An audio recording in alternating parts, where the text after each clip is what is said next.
ഒരു നാട്ടിലെ ഒരു പുതിയ കുട്ടി സിനിമയിൽ പോയ പോലെയല്ല ശ്രീജിത്തിനെ സംബന്ധിച്ചിടത്തോളം.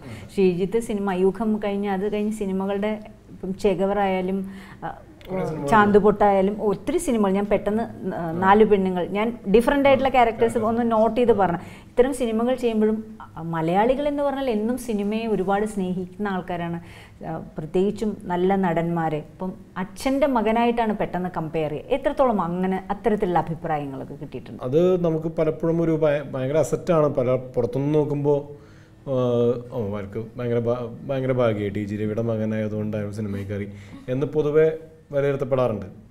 ശരിയാണ്, അത് 100% ശരിയാണ്. നമ്മൾ ഒരു പക്ഷേ ടി ജി രവിയുടെ മകനായിരുന്നെങ്കിൽ ഒരു പക്ഷേ ഞാനൊന്നും സിനിമയിലില്ല. പക്ഷേ ആദ്യത്തെ എൻട്രി എന്ന് പറയുന്നത് പിടിച്ചു നിൽക്കുന്നത് നമ്മുടെ കഴിവാണ്. പിന്നെ ഫസ്റ്റ് എൻട്രി എന്ന് പറയുന്നത് 100%. അപ്പോൾ എൻ്റെ ഏറ്റവും വലിയ പേടി എന്ന് പറയുന്നത് അച്ഛൻ ഒരു മോശം നടനായിരുന്നെങ്കിൽ എനിക്ക് പേടിയില്ല. അച്ഛൻ നല്ല നടനായതുകൊണ്ട് എനിക്ക് അതിൻ്റെ അടുത്തൊന്നും എത്താൻ പറ്റിയില്ലെങ്കിൽ അതിൻ്റെ മോശം എനിക്ക് മാത്രമല്ല അച്ഛനാണ്. അപ്പോൾ അത് കാരണം എനിക്ക് ആ ലയബിലിറ്റി ഭയങ്കര ഒരു ബേർഡനാണ്. നമ്മൾ ഫ്രീ ആയിട്ടല്ല പലപ്പോഴും അഭിനയിക്കുന്നത്. നമുക്ക് എപ്പോഴും നമ്മുടെ മനസ്സിൽ എവിടെയോ ബാക്ക് ഓഫ് ദ മൈൻഡിൽ നമ്മൾ കമ്പയർ ചെയ്യപ്പെടുന്നുണ്ട് എന്നുള്ളൊരു തോട്ടുണ്ട്. അത് നമുക്ക് ഭയങ്കര ഭാരമാണ്. ശരിക്കും ഫ്രീ ആയിട്ട് നമുക്ക് പെർഫോം ചെയ്യാൻ ഭയങ്കര ബുദ്ധിമുട്ടാണ്.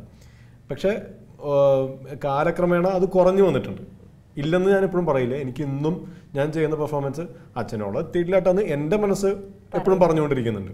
അപ്പോൾ എൻ്റെ മനസ്സ് എപ്പോഴും പറയുന്നുണ്ട്, സഞ്ജു എപ്പോഴും പറയും. കാരണം അച്ഛൻ ആണ് നമ്മുടെ, അതായത് ഒരു ക്യാരക്ടർ ചെയ്യുമ്പോൾ അത്രയും അതിൻ്റെ അകത്ത് ഇൻവോൾവ് ആയിട്ട് പെർഫോം ചെയ്യാൻ എനിക്ക് ഇന്നേ വരെ പറ്റിയിട്ടില്ല. ഞാനൊരു എക്സാമ്പിൾ പറയുകയാണെങ്കിൽ മഞ്ചേരി ഒരു പടം ഷൂട്ട് ചെയ്തുകൊണ്ടിരിക്കുക, അച്ഛനും ഉണ്ട് ഞാനും ഉണ്ട്. MG ശശിയുടെ ഒരു സിനിമ അഭിനയിച്ചുകൊണ്ടിരിക്കണം. അപ്പോൾ അതിൻ്റെ അകത്ത് അച്ഛൻ തമ്പി ആൻ്റണി മരിച്ചു കിടക്കുന്ന സമയത്ത് അച്ഛൻ വന്നിട്ട് ഒരു ഡയലോഗ് പറയുന്ന പോർഷൻ, അപ്പോൾ മരണ സീനാണ്, അപ്പോൾ മരിച്ചു കിടക്കുകയാണ്. അപ്പോൾ അച്ഛൻ വന്നിട്ടാണ് ഡയലോഗ് പറയുന്നത് തമ്പി ആൻ്റണി മരിച്ചു കിടക്കുന്ന സമയത്ത്. ഞാൻ അവിടെ ലൈറ്റപ്പ് ഒക്കെ ചെയ്യുന്ന രാധാകൃഷ്ണൻ്റെ ലൈറ്റപ്പ് ചെയ്ത് സെറ്റ് ചെയ്യുന്ന സമയത്ത് ആൾക്കാരൊക്കെ പോർഷൻ നിൽക്കുമ്പോൾ കുറച്ച് ഇപ്പോൾ അച്ഛനെ കാണുന്നില്ല. അപ്പോൾ ഒരു 16 കെട്ടിലാണ് നിലമ്പൂർ മഞ്ചേരി എവിടെയുള്ള 16 കെട്ടിലാണ് ഷൂട്ട് ചെയ്തുകൊണ്ടിരിക്കുന്നത്. അപ്പോൾ അവിടുന്ന് ഞാനിങ്ങനെ, അപ്പോൾ കുറേ മുറികളാണല്ലോ ഈ 16 കെട്ട് എന്ന് പറയുമ്പോൾ, ചെറിയ ചെറിയ കുറേ മുറികളാണ്. അപ്പോൾ ഞാനിങ്ങനെ അച്ഛനെ എവിടെ വന്നിട്ട് ഇങ്ങനെ നോക്കി നടക്കുക.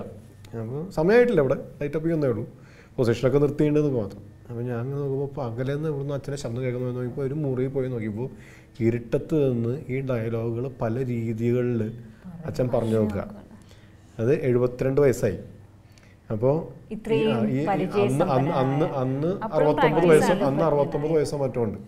ആ സമയത്ത് ചുമച്ച് പറഞ്ഞു നോക്കുന്നു, ചുമക്കാതെ. അപ്പോൾ ഞാനിങ്ങനെ കുറച്ച് നേരം ഇങ്ങനെ മാറി ഇങ്ങനെ നോക്കി. അപ്പോഴാണ് നമ്മുടെ കമ്മിറ്റ്മെൻറ്റ് ലെവലിൻ്റെ ഏറ്റവും, നമ്മൾ ഒരു രീതിയിലും കമ്മിറ്റഡ് അല്ല എന്ന് തോന്നിക്കുന്ന രീതിയിലാണ് അവരുടെ കമ്മിറ്റ്മെൻറ്റ്. കാരണം അവർ അത്രയും, നമ്മളൊക്കെ അവിടെ ചെന്നിട്ട് ഒന്ന് ഇട്ടോട്ടാ പറഞ്ഞ എന്ന് പറഞ്ഞാൽ എന്നൊക്കെ പറഞ്ഞിട്ട് ചെയ്യുന്ന ആ ലാഘവമല്ല സിനിമയ്ക്ക് വേണ്ട എന്ന് മനസ്സിലാക്കാൻ ആ ഒരു കാഴ്ച മതി. വളരെ തുറന്ന അഭിപ്രായം പറയുന്ന ഒരു വ്യക്തിത്വമാണ് ടി ജി രവി എന്ന് പറഞ്ഞ ഇൻ്റർവ്യൂവിലായാലും ഞാൻ തന്നെ കേട്ടിട്ടുണ്ട്. ഇന്നത്തെ കാലഘട്ടത്തിലാണ് സിനിമ ചെയ്യണമെങ്കിൽ എനിക്ക് സിനിമയൊന്നും ചെയ്യാൻ ഉണ്ടാവില്ല കേട്ടോ, കാര്യം നാട്ടിൽ കൂടെ മുഴുവൻ പീഡനമാണ്, ഇനിയിപ്പോൾ സിനിമയിൽ വേണ്ട, ഞാൻ ചെയ്ത കാലങ്ങളിൽ വളരെ കുറവായിരുന്നു. ഇങ്ങനെയൊക്കെ പറയാനുള്ള കാര്യം അത് ഹാസ്യരൂപേണ മലയാളികൾക്ക് എത്തുന്നതാണ്. വീട്ടിലെങ്ങനെയാണ് അച്ഛൻ? വീട്ടിൽ വളരെ പോസിറ്റീവാണ്. എൻ്റെ അച്ഛൻ എന്നുള്ള രീതിയിൽ എനിക്ക് ഭയങ്കര ലേണിംഗ് തന്നെയാണ്. വ്യക്തി എന്നുള്ള രീതിയിൽ എനിക്ക് ഭയങ്കര ബഹുമാനമുള്ള ക്യാരക്ടറാണ്. അറിയാമല്ലോ, ഇപ്പോൾ എൻ്റെ അടുത്ത് സിനിമയിലേക്ക് വരുമ്പോൾ എൻ്റെ അടുത്ത് പറഞ്ഞത്, സിനിമ എന്ന് പറയുന്നത് ഒരു ജോലി മാത്രമല്ല, നമ്മളൊരു പാഷൻ കാരണം നമ്മൾ വരുന്നൊരു ഫീൽഡാണ്. എല്ലാവർക്കും അത് ഭാഗ്യമല്ല, അങ്ങനത്തെ ഒരു ഭാഗ്യം പല ആൾക്കാർക്കും കിട്ടില്ല. അതായത് നമ്മുടെ പാഷനിലൂടെ നമുക്കൊരു വരുമാനം ഉണ്ടാക്കാൻ പറ്റുക എന്ന് പറയുന്നത് ഒരു ഭാഗ്യം ആണ് ശരിക്കും. പല ആൾക്കാർക്കും അത് പറ്റാറില്ല. അപ്പോൾ അതും എപ്പോഴും ഓർമ്മയിൽ വേണം എന്നുള്ള ഒരു അഡ്വൈസ് മാത്രമേ എനിക്ക് അച്ഛൻ തന്നിട്ടുള്ളൂ. അപ്പോൾ നമ്മുടെ ആ ഒരു അഡ്വൈസിൻ്റെ മുകളിലാണ് പിന്നെ നമ്മൾ അവിടെ നിന്ന് അങ്ങോട്ടുള്ള ജീവിതം മുഴുവൻ മുന്നോട്ട് കൊണ്ടുപോകാൻ ശ്രമിച്ചിട്ടുള്ളത്.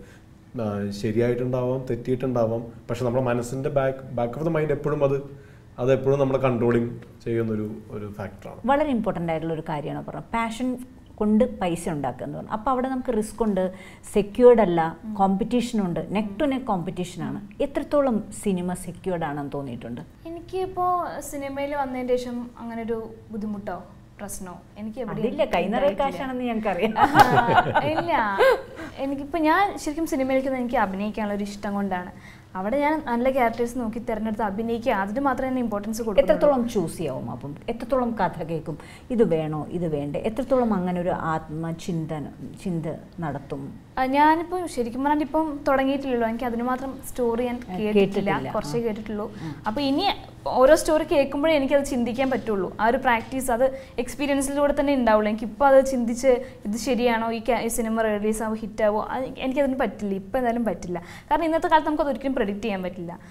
ഏത് സിനിമ ഇറങ്ങിയാലും ഇത് എത്ര നല്ലതാണെങ്കിലും ഇനിയിപ്പോൾ ഇത് എങ്ങനെയായിരിക്കും ജനങ്ങൾ കാണുക എന്നുള്ളത് നമുക്ക് ഒരിക്കലും പ്രെഡിക്റ്റ് ചെയ്യാൻ പറ്റില്ല. റിലീസ് ഡേയിലാണ് സിനിമയുടെ ഒരു വിധി എഴുത്ത് എന്ന് പറയുന്നത്. നമുക്കറിയാം, ഇഷ്ടംപോലെ സ്പെക്യുലേറ്റ് ചെയ്യാം, പക്ഷെ ഫൈനൽ ആ ഡീഡയിലാണ് നമുക്കത് മനസ്സിലാവും. നമ്മൾ ചെയ്ത സിനിമ ശരിയായോ, നമ്മൾ ചെയ്തത് ശരിയായോ, ഇതൊക്കെ നമുക്ക് അന്നൊരു ദിവസം മനസ്സിലാവുള്ളൂ. അപ്പോൾ ആ റിസ്ക് എപ്പോഴും സിനിമയിലുണ്ട്. ആ റിസ്ക് തന്നെയാണ് റിസ്ക് വേഴ്സസ് പേ ആണല്ലോ എപ്പോഴും. അതായത് ആ റിസ്ക്, ആ സെക്യൂരിറ്റി കുറവാണ് ഇതിന്റെ പേയുടെ മറുവശം എന്ന് പറയുന്നത്.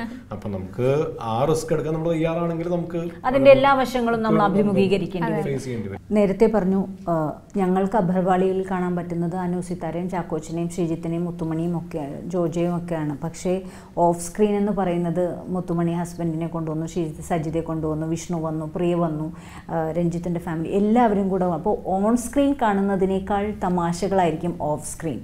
അങ്ങനെ മെമ്മറൈസ് ചെയ്യുന്ന ഒരു എക്സ്പീരിയൻസ് എന്ന് പറഞ്ഞാൽ നോക്കിക്കഴിഞ്ഞാൽ ഞാൻ പറഞ്ഞില്ല, അത് ടോട്ടലി നമ്മുടെ ഈ രാമന്റെ ഏതൻ തോട്ടം എന്ന് പറയുന്ന ഏതൻ തോട്ടത്തിൽ പോയ പോർഷൻ. കാരണം ഇത് രണ്ട് ശരിക്കും സിനിമ രണ്ട് സ്ഥലത്തായിട്ടാണ് നടക്കുന്നത്. ഒന്ന് സിറ്റിയിൽ നടക്കുന്നുണ്ട്, ഒരു വലിയൊരു പോർഷൻ ഏതൻ തോട്ടത്തിൽ നടക്കുന്നുണ്ട്. അപ്പോൾ ഈ ഒരു കോൺഫ്ലിക്റ്റ് ഉണ്ട് സിനിമയിൽ മൊത്തത്തിൽ. വിഷ്വൽ ഇപ്പോൾ അത് ഞാൻ പ്രത്യേകിച്ച് ഇപ്പോൾ പറയേണ്ട കാര്യമായതുകൊണ്ട് മധുവേട്ടനാണ് ഇതിന് ക്യാമറ ചെയ്യുന്നത്, മധുനീരാണ് ക്യാമറ ചെയ്തിരിക്കുന്നത്. അപ്പോൾ ഇതിൻ്റെ ടെക്നിക്കൽ സൈഡ് മധുവേട്ടൻ്റെ ക്യാമറ, ബിജി ബാലിൻ്റെ സംഗീതം, അതുപോലെ തന്നെ തപസ് നായിക്കാണ് എൻ്റെ സൗണ്ട് ഡിസൈനിങ് ചെയ്തിട്ടുള്ളത്. ഇപ്പോൾ കോസ്റ്റ്യൂംസ് അരുൺ ചെയ്ത് കോസ്റ്റ്യൂംസ്, മേക്കപ്പ് ശ്രീജിത്ത് ചെയ്തിരിക്കുന്നു, ആർട്ട്, ഇപ്പോൾ ലൊക്കേഷൻ വെരി ഇമ്പോർട്ടൻ്റ് ആയത് ആർട്ട്. ഇപ്പോൾ ഈ എല്ലാ മേഖലകളും കറക്റ്റായിട്ട് സെറ്റ് ചെയ്ത് വന്നിട്ടുള്ള ഒരു സ്പേസ് ആണത്. അപ്പോൾ ഈ മധുവേട്ടൻ്റെ കാര്യം പ്രത്യേകിച്ച് പറയാനുള്ള കാരണം എന്താ വെച്ചാൽ ഈ വൈരുദ്ധ്യങ്ങളല്ലേ, അത് വളരെ വിവിഡായിട്ട് ഇപ്പം എനിക്ക് ട്രെയിലർ കാണുമ്പോൾ അതിൻ്റെ ഒരു എലിമെന്റ് കിട്ടിയിട്ടുണ്ട്. പക്ഷേ ഈ സിനിമ ശരിക്കും അതാണ്, ആ ഒരു കോൺഫ്ലിക്റ്റ് ആണ് ശരിക്കും സിനിമ. അത് സ്ഥലം എന്നുള്ള രീതിയിലുള്ള കോൺഫ്ലിക്റ്റ് ഉണ്ട്, അത് മനുഷ്യന്റെ അകത്തുണ്ടാക്കുന്നൊരു കോൺഫ്ലിക്റ്റ് ഉണ്ട്. ഇത് വളരെ ക്ലിയർ ആയിട്ട് സംവിധായകനെ പോലെ തന്നെ അതിന്റെ സിനിമാറ്റോഗ്രാഫറും മ്യൂസിക് ഡയറക്ടറും എല്ലാവരും അതിനു വേണ്ടി എഫേർട്ട് എടുത്തോണം. ഇപ്പോൾ ഇൻക്ലൂഡിങ് മേക്കപ്പ്. അപ്പോൾ ഒരാളുടെ അപ്പിയറൻസ് എങ്ങനെ വേണം എന്നുള്ള അടക്കം നമ്മൾ ഇതൊക്കെ വെച്ച് കണക്കൂട്ടിയിട്ടാണ് ഇത് ചെയ്യുന്നത്. അപ്പോൾ സിനിമയിൽ ഒരു ഭയങ്കര സീരിയസ് ആയിട്ടുള്ള ഒരു ഏരിയ നടക്കുന്നുണ്ട്. സിനിമ എന്റർടൈൻമെന്റ് ആണ്. അല്ല, സിനിമ ഏത് കോമഡി സിനിമയാണെങ്കിലും അതിന്റെ പുറകിലുള്ള ഇതിനകത്ത് ഹ്യൂമർ ഉണ്ട്, ഹ്യൂമർ ഉണ്ട്, നല്ല പാട്ടുകളുണ്ട്. നമ്മൾ ശരിക്കും പറഞ്ഞ ഈ ഏതൻ തോട്ടത്തിലെ പോർഷനൊക്കെ നമ്മൾ വളരെ എൻജോയ് ചെയ്ത് ശരിക്കും നേരത്തെ പറഞ്ഞ പിക്നിക് മൂഡിൽ തന്നെയാണ് ചെയ്തിരിക്കുന്നത്. പക്ഷെ അതിൽ അണ്ടർലൈങ് ആയിട്ട് കിടക്കുന്ന ഒരു ഇമോഷൻ കിടക്കുന്നുണ്ട്. അതാണ് സംവിധായകൻ പറഞ്ഞ പോലെ ഒരു മെച്യൂർ റൊമാൻസ് എന്ന് പറയുന്ന ഒരു തോട്ട് നിന്നാണ് ഈ സിനിമയിലേക്ക് വരുന്നത്. അപ്പോൾ ആ സിനിമ അതിൻ്റെ അകത്ത് നടക്കുമ്പോൾ ഓപ്പോസിറ്റ് ക്യാമറയുടെ പുറകിൽ നമ്മൾ ഈ പ്രത്യേകിച്ച് ഏതൻ തോട്ടത്തിൻ്റെ പോർഷത്തിൽ ആ ഒരു സമയം ശരിക്കും ടോട്ടലി എൻജോയ് ചെയ്യുന്ന ഒരു സമയമായിരുന്നു. അപ്പൊ പ്രത്യേകിച്ച് ഫാമിലി എല്ലാവരും വന്നു. ഡംഷറാട്സ് കളിയൊക്കെ ആയിരുന്നു പ്രധാനപ്പെട്ട ഒരു. നൈറ്റ് ഒക്കെ ഷൂട്ടിന് ഞങ്ങൾ ഇങ്ങനെ ഉറങ്ങി തൂങ്ങി നിൽക്കുമ്പോൾ ഇവരെല്ലാരും കൂടെ വരും. പിന്നെ ഞങ്ങൾ ഉഷാറാണ്. പിന്നെ കുട്ടികളുണ്ട്, ഷമ്മ, 2 ഇവര്, ഞാന്, പിന്നെ വിഷ്ണുവേട്ടൻ, എല്ലാരും കൂടി ഇരുന്നിട്ട് ഫുൾ കളിയാ. കാരണം ഇത് കുറെ ദിവസങ്ങൾ 2 മണി വരെ 4 മണി വരെയൊക്കെ ഷൂട്ട് ചെയ്തിട്ടുണ്ട്. 4 മണി 5 മണി വരെ വെളിച്ചാവുന്നവരെയൊക്കെ നമ്മൾ ഷൂട്ട് ചെയ്യുന്നുണ്ട്. പക്ഷെ വേറൊരു നൈറ്റ് വർക്ക് ചെയ്യുന്ന പോലെ ഞങ്ങൾക്കത് ടയറിംഗ് ആയിട്ടില്ല. ഒന്ന് സ്ഥലം പ്രകൃതി രമണീയം, പ്രത്യേകിച്ചും ഈ ചൂടില് കാട്ടിനകത്ത് എന്ന് പറയുന്ന, പ്രത്യേകിച്ചും വാഗമണ്ണിൽ വൈകുന്നേരം നല്ല തണുപ്പാണ്, ക്യാമ്പ് ഫയർ ഒക്കെ ഇട്ടിട്ടുള്ള. അപ്പൊ നമുക്ക് അങ്ങനെയുള്ള സീൻസ് ഒക്കെയാണ്. അപ്പൊ നമുക്ക് സീനിൽ തന്നെ നമ്മൾ ഓൾറെഡി പാർട്ട് ഓഫ് പിക്നിക് ആണ്. അപ്പൊ അതിന്റെ പുറകിലും അതിന്റെ ഒരു കണ്ടിന്യൂവേഷൻ നടക്കുന്നു എന്ന് മാത്രമേ ഉള്ളൂ. ഒരു എക്സ്റ്റെൻഡഡ് ഫാമിലി ബാക്കിലുണ്ടെന്ന് മാത്രം. ഒരു മെച്യൂർഡ് റൊമാൻസ് എന്ന് പറഞ്ഞു. റിയൽ ലൈഫ് ലവ് മാരേജ് ആണോ? അതെ, ലവ് മാരേജ് ആണ്. എങ്ങനെയാ കണ്ടേ വിഷ്ണു? അല്ല, വിഷ്ണു എൻ്റെ കസിനാണ്, എൻ്റെ അമ്മയുടെ ഡിസ്റ്റന്റ് കസിനാണ്. ചെറുപ്പം മുതലേ കാണുന്ന ആളാണ് വിഷ്ണുവേട്ടൻ. പക്ഷേ ഇഷ്ടം വിഷ്ണുവേട്ടൻ എന്നോട് വന്നു പറഞ്ഞൊരു +2 ഞാൻ പഠിക്കുമ്പോഴാണ്, ഞാനൊരു +2 പഠിക്കുമ്പോൾ ഞാൻ തിരിച്ച് തുറന്നു പറഞ്ഞ ഡിഗ്രി ആയപ്പോഴാണ് ഞാൻ തുറന്നു പറഞ്ഞത്. അതുവരെ വിഷ്ണുവേട്ടൻ്റെ പിറകെ അങ്ങനെ സ്കൂളിൽ പോകുമ്പോഴും അതന്നെ അതിനൊരു വിലയുണ്ടാവും. കല്യാണം കഴിച്ചു. ശ്രീജിത്ത് നേരെ തിരിച്ചാണ്. ആ കാലങ്ങളിൽ ഫാമിലി എത്ര തിരക്കാണെങ്കിലും 28 ചോറൂണ്, പാലുകാഴ്ച, അല്ല കല്യാണം, ഇതൊന്നും വിടില്ല. വീട്ടിൽ നിന്ന് ക്ഷണിച്ചിട്ടില്ലെങ്കിലും പോകും. കാര്യം ഒരു ഡിസ്റ്റന്റ് ഫാമിലി ഫ്രണ്ടാണ് സജിത. അതാണ് ഞാനിവിടെ റിലേറ്റ് ചെയ്തത്. അപ്പൊ സജിത വരുമെന്നുള്ള പ്രതീക്ഷയിൽ അമ്മ ആ കല്യാണം വിളിച്ചിട്ടില്ല, ഞാൻ പോവാണ്. അല്ല അതും പക്ഷെ പകുതി ശൈശവാവാനുള്ള സാധ്യതയൊക്കെ ഉണ്ടായിരുന്നു അവിടെ. പക്ഷെ ഞങ്ങൾ ശരിക്കും ഞാൻ ആദ്യം സഞ്ജുവിനെ കാണുമ്പോൾ എനിക്ക് ആളെ ഇഷ്ടമായി. പക്ഷെ എന്നെ വിസ്മയിപ്പിച്ചത് വേറൊന്നുമില്ല. എനിക്കറിയാം മേഴ്സി കോളേജിൽ ഡ്രസ് കോഡുള്ള കോളേജാണ്. മേഴ്സി കോളേജിൻ്റെ ചട്ടം എനിക്കറിയാം, റൂൾ എനിക്കറിയാം, എത്രത്തോളം സ്ട്രിക്റ്റ് ആണെന്നറിയാം. അവിടെ നിന്ന് നമിച്ചു. എങ്ങനെ സത്യമായിട്ടും അതെ. ഒരുപാട് പക്ഷെ എന്നാലും നിങ്ങളിൽ ഫോൺ വിളിയും കാര്യങ്ങളും ഒക്കെ ഉണ്ടായിരുന്നല്ലോ, പറയുന്നു വേണ്ട. എന്നാലും അതൊരു വെരി വെരി കമന്റ്. അല്ല ഞങ്ങൾക്ക് ശരിക്കും കാണാനുള്ളതും സംസാരിക്കാനുള്ള സമയങ്ങൾ വളരെ ലിമിറ്റഡ് ആയിരുന്നു. അതുകൊണ്ടായിരിക്കും ചിലപ്പോൾ കല്യാണം നടന്നിട്ട്. അല്ല ഞാൻ വളരെ വളരെ ചുരുങ്ങിയ കാലം മാത്രമേ സമയങ്ങൾ മാത്രമേ നമുക്ക് നേരിട്ട് കാണാനോ അല്ലെങ്കിൽ സംസാരിക്കാനോ പറ്റിയിട്ടുള്ളൂ. പക്ഷെ ഇൻസ്പൈറ്റ് ഓഫ് ദാറ്റ് അത് നടന്നുവെങ്കിൽ അത് സഞ്ജുവിന്റെ വിധി എന്നല്ലാതെ എന്താ പറയാ. അല്ല പക്ഷെ ഒരു പ്രധാനപ്പെട്ട കാര്യം എൻ്റെ അകത്ത് എന്താ വെച്ചാൽ ഞാൻ വളരെ ബുദ്ധിപരമായിട്ട് സഞ്ജു നന്നായി ചിന്തിക്കാനൊക്കെ തുടങ്ങുന്നതിന് മുമ്പ് ഞാൻ കല്യാണം കഴിച്ചു. അതായത് ബുദ്ധിപരമായി മെച്ചൂർ ലെവലിലേക്ക് എത്തുന്നതിന് മുമ്പ് ഞാനങ്ങ് കല്യാണം കഴിച്ചു. ഞാൻ മെച്ചൂറായിരുന്നു. വയനാട്ടിൽ എന്ന് പറഞ്ഞാൽ നാട്ടുംപുറമാണ്. ശരിക്കും പറഞ്ഞാൽ നമുക്ക് സിറ്റിയിലൊക്കെ ആണെങ്കിൽ ഒരു ഹാങ് ഔട്ട് പ്ലേസിൽ 2 കമിതാക്കൾ വന്നിരുന്ന് ഭക്ഷണം കഴിക്കുകയോ ഒരു ജ്യൂസ് കുടിക്കുകയോ ചെയ്താൽ ആരും ശ്രദ്ധിക്കില്ല. ചിലപ്പോൾ അവർ ഫ്രണ്ട്സ് ആയിരിക്കാം. പക്ഷെ നമ്മൾ എത്രത്തോളം എന്തൊക്കെ പറഞ്ഞാലും നാട്ടുംപുറത്തെ കണ്ണുകൾ കുറച്ച് വ്യത്യാസമാണ് എന്ന് ചിന്തിക്കും. അപ്പോൾ എത്രത്തോളം നിങ്ങൾക്ക് അങ്ങനെയൊക്കെ ഫ്രീഡം ഉണ്ടായിരുന്നു? ഞങ്ങൾക്ക് അങ്ങനെ ഒരു ഫ്രീഡം ഒന്നും ഉണ്ടായിരുന്നില്ല. ഞങ്ങൾ ശരിക്കും പിന്നെ ഇപ്പൊ ശ്രീധരൻ പറഞ്ഞു ഞങ്ങൾക്ക് കാണാനും നേരിട്ട് സംസാരിക്കാനും അതന്നെ എന്തെങ്കിലും ഒരു പ്രോഗ്രാം ഉണ്ടാകാൻ വേണ്ടി കാത്തിരിക്കും വിഷ്ണുവേട്ടൻ. എന്തെങ്കിലും അഥവാ വീട്ടിൽ നടക്കണമെങ്കിൽ ഞാൻ വിഷ്ണുവേട്ടൻ ഒരു പിന്നെ എന്താ പറയുക ലെറ്ററാണ് ഞാൻ അയക്കുന്നത്. എനിക്ക് ഫോൺ ഞാൻ യൂസ് ചെയ്തിട്ടുണ്ടായിരുന്നില്ല. പക്ഷെ ഫോൺ അവിടെ ലാൻഡ് ലൈൻ ഉണ്ടായിരുന്നെങ്കിൽ യൂസ് ചെയ്യാൻ പേടിയായിരുന്നു. വിഷ്ണുവേട്ടൻ അനിയന്മാരെ കയ്യിൽ കൊടുത്തേക്കും ഞാൻ. അവർ വന്ന് വാങ്ങി കൊടുക്കണം കേട്ടോ എന്ന് പറയുന്നുണ്ട്. വിഷ്ണുവേട്ടൻ കൊടുത്തേക്കും വിഷ്ണുവേട്ടൻ ഇങ്ങനൊരു പരിപാടി ഉണ്ട്, പറ്റെങ്കിൽ വാങ്ങി എന്നാൽ കാണാലോ എന്ന് പറയും. പക്ഷെ അപ്പോഴും ഞങ്ങൾ സംസാരിക്കൊന്നുമില്ല. ശ്രീധരൻ പറഞ്ഞ അതായിരിക്കും ചിലപ്പോൾ ഞങ്ങൾ ഇത്രയും പെട്ടെന്ന് കല്യാണം കഴിക്കാൻ ഒരു കാരണമായത്. നമ്മൾ ഇതൊക്കെ പറഞ്ഞാലും പ്രണയകാലത്ത് എന്ന് വെച്ചാൽ ഒരുപാട് അധികം പോസിറ്റീവ്സ് മാത്രമേ കാണുള്ളൂ. പിന്നെ അടുക്കും തോറുമാണ് നമ്മൾ നെഗറ്റീവ്സ് കണ്ടെന്ന് റിയൽ എന്താണെന്ന് അറിയുന്നതും.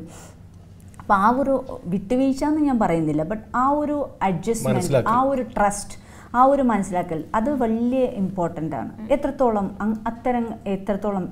എൻജോയ് ചെയ്യുന്നു ലൈഫ്, പ്രത്യേകിച്ചും ഒരു സിനിമ ലൈഫ്. കാര്യം ഒരു സിനിമയിൽ നിന്ന് പോകുമ്പോൾ തീർച്ചയായിട്ടും മറ്റു ജോലി പോലെയല്ല. കാര്യം കണ്ണ് ചുളിക്കാവുന്ന അവസ്ഥയുണ്ട് അല്ലാതെ. പക്ഷെ നമുക്ക് മനസ്സിലാക്കാം, നമുക്കറിയാം എന്താണ് സിനിമ എന്ന്. ഇപ്പോൾ ഇതിൽ നേരത്തെ പറഞ്ഞ പോലെ ഇപ്പോൾ ഞാൻ എൻ്റെ വിവാഹം കഴിഞ്ഞിട്ട് ഇപ്പോൾ 10 വർഷം തികഞ്ഞു. അപ്പോൾ ഒരു മാരീഡ് ലൈഫിൽ ഉണ്ടാവാവുന്ന എല്ലാ പ്രശ്നങ്ങളിലൂടെയും തീർച്ചയായിട്ടും കടന്നു പോയിട്ടുണ്ട്. ഒരു പക്ഷേ ഇനിയും അതിനുള്ള സമയവും ഇനിയും കിടക്കുകയാണ്. പക്ഷേ എൻ്റെ ഏറ്റവും വലിയ ഭാഗ്യം എന്ന് പറയുന്നത് 100% മനസ്സിലാക്കുന്ന, കൂടെ നിൽക്കാൻ തയ്യാറുള്ള ഒരു ഭാര്യ ഉണ്ടെന്നുള്ളത്. അങ്ങനെ ആയിരിക്കണം ഒരു പാർട്ണർ. എനിക്ക് തോന്നുന്നു അച്ഛൻ്റെ ഭാഗ്യവും അങ്ങനെയാണ്. കാര്യം ഇന്നത്തെ കാലത്തെ ഒരു മീഡിയ, ഇന്നത്തെ കാലത്ത് നമ്മൾ വായിച്ച് മനസ്സിലാക്കാവുന്ന അല്ലെങ്കിൽ നമ്മളുടെ ഒരു മെച്യൂരിറ്റി ഒന്നും അല്ലാത്തൊരു കാലമാണ്.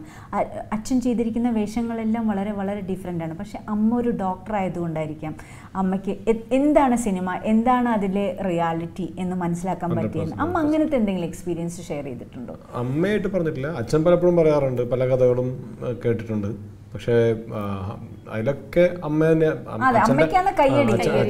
അച്ഛൻ്റെ സപ്പോർട്ട് മുഴുവൻ അമ്മ തന്നെയായിരുന്നു. എനിക്ക് സജിത എന്ത് രീതിയിലാണോ സപ്പോർട്ട്, അല്ലെങ്കിൽ ഒരു പക്ഷേ അത്ര തന്നെ, അല്ലെങ്കിൽ ആ ലെവലിൽ തന്നെയാണ് എൻ്റെ അമ്മ അച്ഛനെ സപ്പോർട്ട്. അത്തരത്തിൽ അച്ഛൻ ഷെയർ ചെയ്ത ഒരു എക്സ്പീരിയൻസ് അങ്ങനെ കുറേ അനുഭവങ്ങൾ പറയാറുണ്ട്. അതിലിപ്പോൾ അമ്മയുടെ അടുത്ത് ആരൊക്കെയോ ചോദിച്ചിട്ടുണ്ട് എങ്ങനെയാണ് രവിചേട്ടൻ ഇങ്ങനെ റൈപ്സിനൊക്കെ അഭിനയിക്കുമ്പോൾ എങ്ങനെയാണ് സഹിക്കണമെന്ന്, എങ്ങനെ സ്ക്രീനിൽ കാണുമ്പോൾ സഹിക്കണമെന്ന് ചോദിച്ചിട്ടുണ്ട്. അപ്പോൾ അമ്മ അന്ന് പറഞ്ഞതായിട്ട് ഞാൻ കേട്ടിട്ടുള്ള ഉത്തരം ഇതാണ്: ഞാനൊരു ഡോക്ടറാണ്, അപ്പോൾ ഞാൻ ലിംഗഭേദമന്യേ പുരുഷന്മാരെയും സ്ത്രീകളെയും ചികിത്സിക്കുകയും ഒരുപക്ഷെ അവരുടെ നഗ്ന ശരീരങ്ങൾ കാണുകയും ചെയ്യുന്ന ഒരാളാണ്. അതെൻ്റെ ജോലിയുടെ ഭാഗമാണ്. അത് നാളോട്ട് നീ ചെയ്യരുതെന്ന് എൻ്റെ ഭർത്താവ് പറഞ്ഞ എന്തായിരിക്കും അവസ്ഥ? I M A doctor. അപ്പോൾ അതുപോലെ തന്നെ തിരിച്ചും എനിക്ക് അങ്ങനെ പറയാനുള്ള അവകാശമില്ല. അത് അദ്ദേഹത്തിൻ്റെ ജോലിയാണ്. അത് സിനിമയാണെന്നും അതല്ല ജീവിതമെന്നും മനസ്സിലാക്കാനുള്ള ബുദ്ധി എനിക്കുണ്ടായ പോലെ. ഇത് ഈ ഹൈടെക് യുഗത്തിൽ നമ്മൾ പറയുന്ന പോലെ നടന്ന കാര്യമല്ല. ഇത്രയും മാധ്യമങ്ങളൊന്നും ഇല്ലാത്ത ആ കാലത്ത് ഇത്രയും ഉറച്ച തീരുമാനം അറിയിക്കുക, പറയുക എന്നൊക്കെ പറയുന്നത് വളരെ വലിയ കാര്യമാണ്. വീണ്ടും ഏദൻ തോട്ടത്തിലേക്ക്. ഏദൻ തോട്ടത്തിൽ ആ ഒരു എക്സ്പീരിയൻസ് ആ ചാക്കോച്ചനുമായിട്ടുള്ള എത്രത്തോളം കംഫർട്ടായിരുന്നു എന്ന് വെച്ചാൽ, നമുക്കറിയാം ചാക്കോച്ചൻ എന്ന് പറയുന്ന ഒരു നടൻ റൊമാൻറ്റിക് ഹീറോ ആണ്, മലയാളികൾ അംഗീകരിച്ച നടനാണ്, ഹിസ് എ സൂപ്പർ സ്റ്റാർ. എത്രത്തോളം അപ്പം അങ്ങനെ ഒരു ടെൻഷൻ ഉണ്ടായിരുന്നു? എനിക്ക് ഭയങ്കര ടെൻഷനായിരുന്നു. കാര്യം മഹേഷ് അല്ല ഇപ്പം ടേക്ക് ഓഫ് നടക്കുകയാണ്. അപ്പം നമുക്ക് തന്നെ അറിയാം ടേക്ക് ഓഫിലെ അഭിനയം എന്ന് പറയുന്നത് ചാക്കോച്ചനെ നമ്മൾ കണ്ടേയില്ല. അത് തന്നെ, ആ ഒരു ക്യാരക്ടറാണ് നമ്മളവിടെ കണ്ടത്. എനിക്കത് ഭയങ്കര ടെൻഷൻ. കാരണം ഇനിയിപ്പോൾ എനിക്ക് ചാക്കോച്ചിൻ്റെ കൂടെ സീൻ ചെയ്യുമ്പോൾ ഭയങ്കര ടെൻഷൻ. കാരണം ഞാൻ എങ്ങനെയാണ് അഭിനയിക്കുന്നത്, ഞാൻ കറക്റ്റാണോ, ഇനിയിപ്പോൾ ചാക്കോച്ചിന് ഞാൻ കറക്റ്റ് അല്ല എന്നൊക്കെ തോന്നും. അങ്ങനത്തെ ടെൻഷനൊക്കെ ഉണ്ടായിരുന്നു. പക്ഷേ എനിക്ക് എന്തെങ്കിലും പിന്നെ ബുദ്ധിമുട്ട് തോന്നിയത് വേഗം ചാക്കോച്ചിന് മനസ്സിലാവുമായിരുന്നു. അനു പേടിക്കേണ്ട കേട്ടോ, കറക്റ്റ് തന്നു. ഭയങ്കര പാവമായിരുന്നു, നമുക്ക് ഒട്ടും ടെൻഷൻ അടിക്കണ്ട. പിന്നെ രാത്രിയൊക്കെ ഷൂട്ട് എടുക്കുമ്പോൾ ഞങ്ങളൊക്കെ ഇങ്ങനെ തളർന്നിരുന്നാലും ചാക്കോച്ചൻ ഇങ്ങനെ ചിരിച്ച് ഞങ്ങളൊക്കെ പുതച്ചൊരു പുതപ്പിൻ്റെ ഉള്ളിലായിരിക്കും. ചാക്കോച്ചൻ മാത്രം ഒന്നും ഇടാതെ ഒരു ഷർട്ടും ഒന്നും ഇടാതെ ഒരു ഷർട്ട് ഒരു മുണ്ടൊക്കെ ഇട്ടിട്ട് ഒരു കൂളായിട്ട് ഉറക്കമുണ്ടെങ്കിലും ചിരിച്ചുകൊണ്ട് കോമഡിയൊക്കെ പറഞ്ഞ് നമ്മൾ ചിരിപ്പിക്കുമായിരുന്നു. നമ്മൾ തളർന്ന് കണ്ട് നമ്മൾ നേരെ തിരിച്ചിങ്ങനെ എന്താ പറയുക പൊക്കി കൊണ്ടുവരാൻ നോക്കുമായിരുന്നു. അപ്പോൾ അതെനിക്ക് വലിയൊരു കംഫർട്ടായിട്ട് ഫീൽ ചെയ്തു. പിന്നെ ഇപ്പം ശ്രീധരനായാലും ജോയ് ചേട്ടൻ, മുത്തുമണി ചേച്ചി, പിന്നെ പിഷാരി ചേട്ടൻ, ഞങ്ങളെല്ലാവരും കൂടെ കൂടി കഴിയുമ്പോൾ ശരിക്കും അങ്ങനെ ഒരു ടെൻഷൻ്റെ ആവശ്യമില്ല. കാരണം ഞങ്ങളൊക്കെ ഫാമിലി മെമ്പേഴ്സാണ്. അങ്ങനെ ഒരു ഫീലായിരുന്നു ആ സിനിമയിലെ ക്യാരക്ടേഴ്സ് എങ്ങനെയാണുള്ള അതേ ഒരു ഫീലായിരുന്നു. മൊത്തത്തിൽ ഒരു ആഘോഷം തന്നെയായിരുന്നു ഞങ്ങൾക്ക് രാമന്റെ ഏദൻ തോട്ടം. അത് പലപ്പോഴും എന്താ വെച്ചാൽ പല ലൊക്കേഷനിലും പ്രത്യേകിച്ച് ഇന്നത്തെ ചൂടൊക്കെ ഇങ്ങനത്തെ ആയതുകൊണ്ട് പലപ്പോഴും ഈ കാരവാൻ സംസ്കാരം ഒന്നുകൂടി അല്ല അതൊരു ഇപ്പൊ റോഡ് സൈഡിലാണ് ഷൂട്ടെങ്കിൽ അല്ലെങ്കിൽ തീർച്ചയായിട്ടും ഹീറോയിന് റെസ്റ്റ് ചെയ്യാൻ അല്ലെങ്കിൽ ആക്ടേഴ്സിന് റെസ്റ്റ് ചെയ്യാൻ ഒരു കാരവാൻ ഇതൊരു നെസസിറ്റിയാണ്. ഇന്ന് ലക്ഷറി അല്ല. പക്ഷേ കാരവൻ